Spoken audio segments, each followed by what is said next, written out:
Welcome, everybody. Greetings. My name is Sue Attrell, and I'm on the board of Restorative Practices International.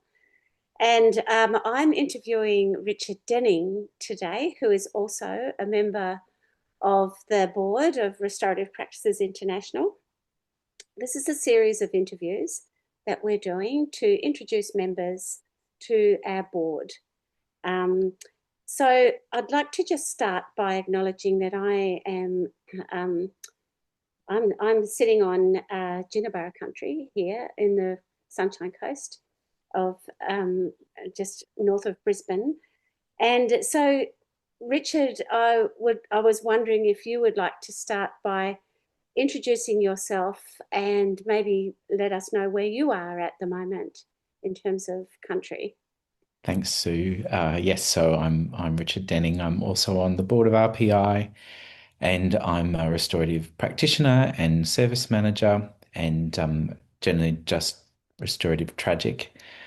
I'm here in Canberra. I'm on the lands of the Ngunnawal and the Ngambri people. Lovely. Okay. So let's start with the first question. So, can you just tell us a little bit about what brought you to RP work, to restorative practice work? I th Probably like a lot of people, I can remember watching Facing the Demons with Terry O'Connell back. I was in high school at that time, and it was really just an amazing idea that really I remember captured my imagination.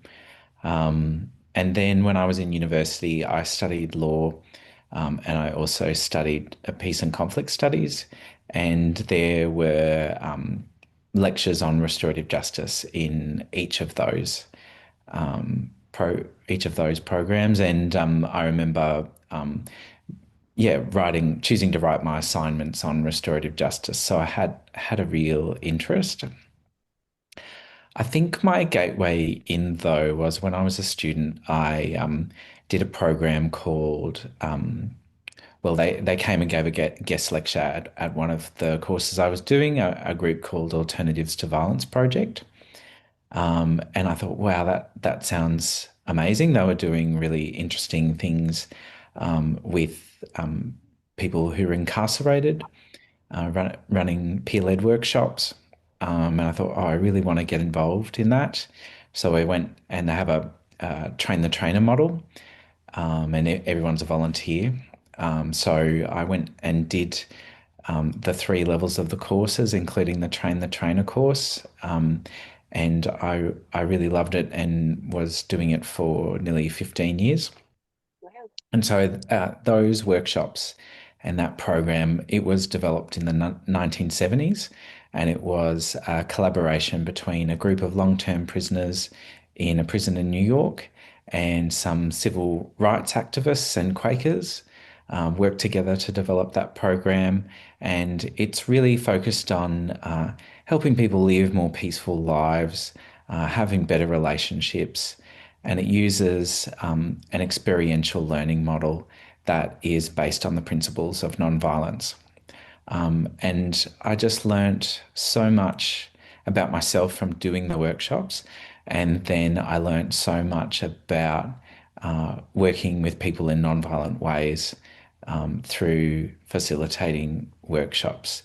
And as I learnt and discovered more about restorative justice, and restorative practices, I thought, oh, that's what I do at Alternatives to Violence Project.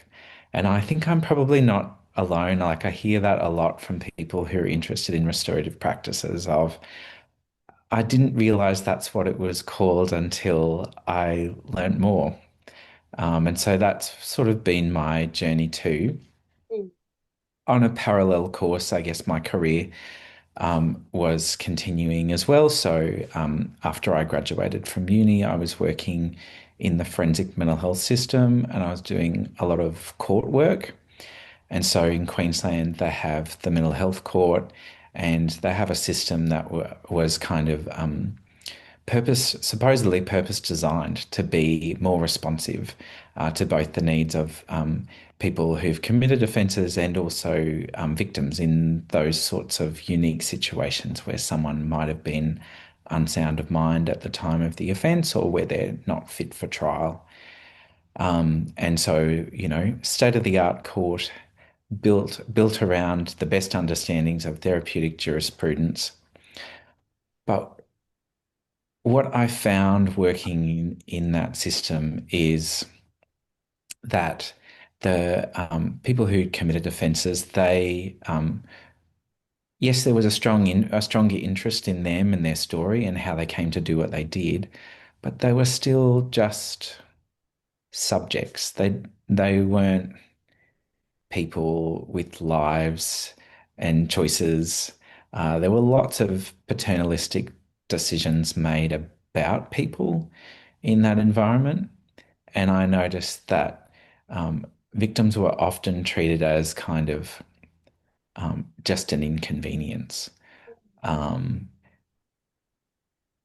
rather than people who genuinely had a really important stake in what was happening. And so whilst I did that for a little over 4 years, um, I was getting more and more kind of disillusioned by that.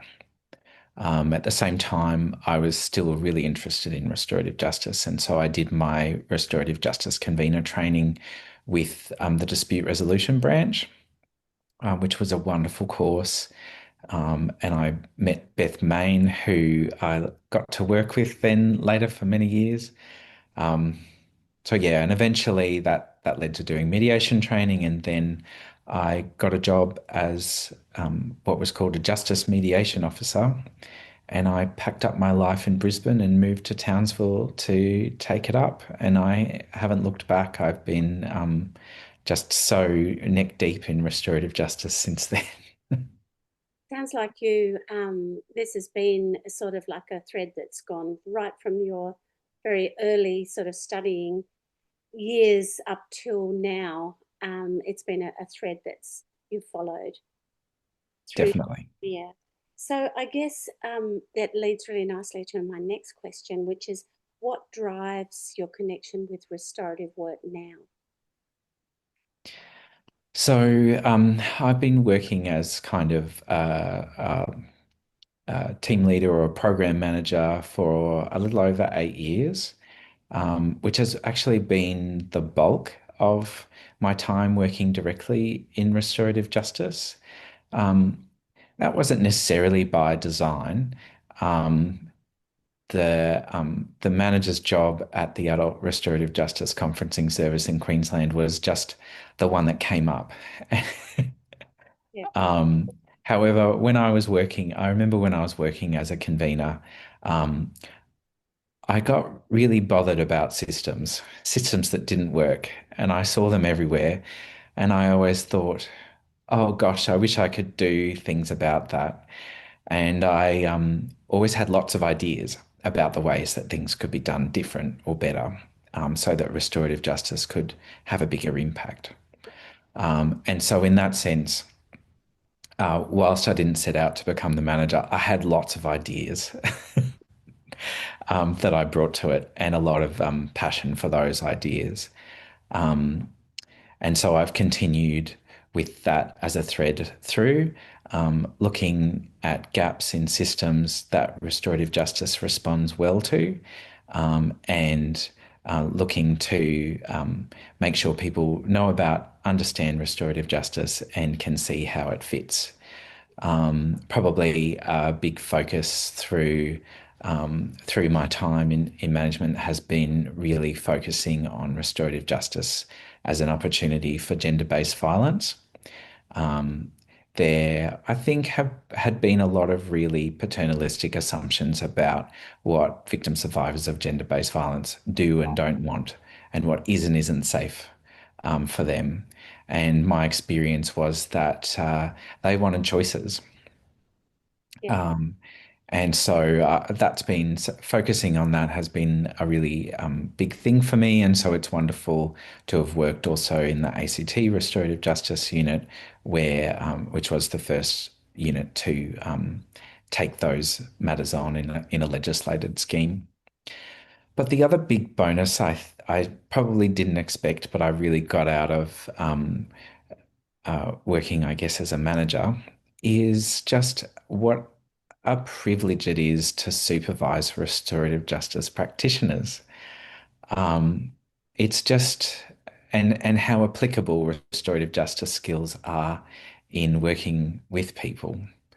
Um, and so I feel so privileged that I have continued to learn and grow so much in my knowledge of restorative practice because I'm now not just learning from my own experiences.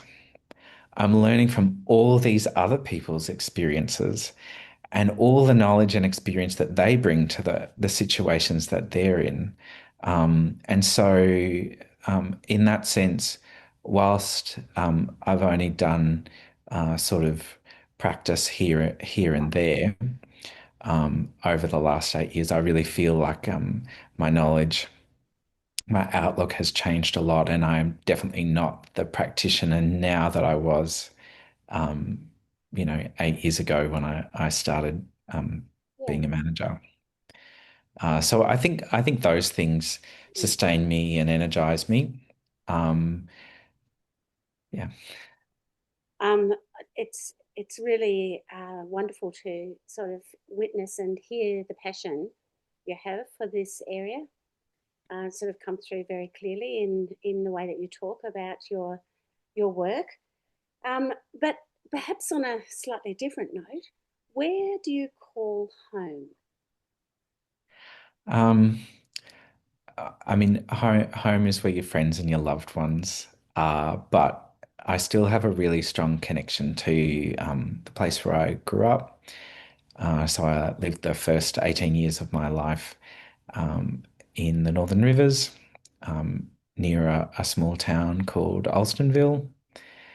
And so that's where my family are. My grandmother's 98. She's there as well. And so yes, that's always home. That's always going home. Yeah, I know Alstonville. It's gorgeous. Yes, and it doesn't hurt that it's a beautiful, beautiful part of the world. All right, so I guess probably the last thing that I'd love to explore with you is what is your favorite sort of relaxing thing to do? What is that? What do you do when you need some downtime? So growing up in the Northern Rivers, we're so blessed with an amazing environment, and you know, on the Sunshine Coast hinterland as well. And you have so many wonderful choices. You can go to the rainforest, you can go to the beach, you can go swimming in the creeks and the holes. So I just love doing those kinds of things. Here in Canberra, it's a really different environment, but there's still a lot of bush. And there's some really wonderful national park areas. So I really love to get out and get walking. And I find that if I spend a long time out walking, that my brain goes into a much more creative place where um, just the possibilities are endless. And that really energizes me a lot. Thanks so much, Richard, for telling us, not just about your work and your passion for your work, but also a bit about you as a person. It's really, really been a privilege and a pleasure to share this interview time with you. And so we might end this now. And thank you very much. Thanks, Sue.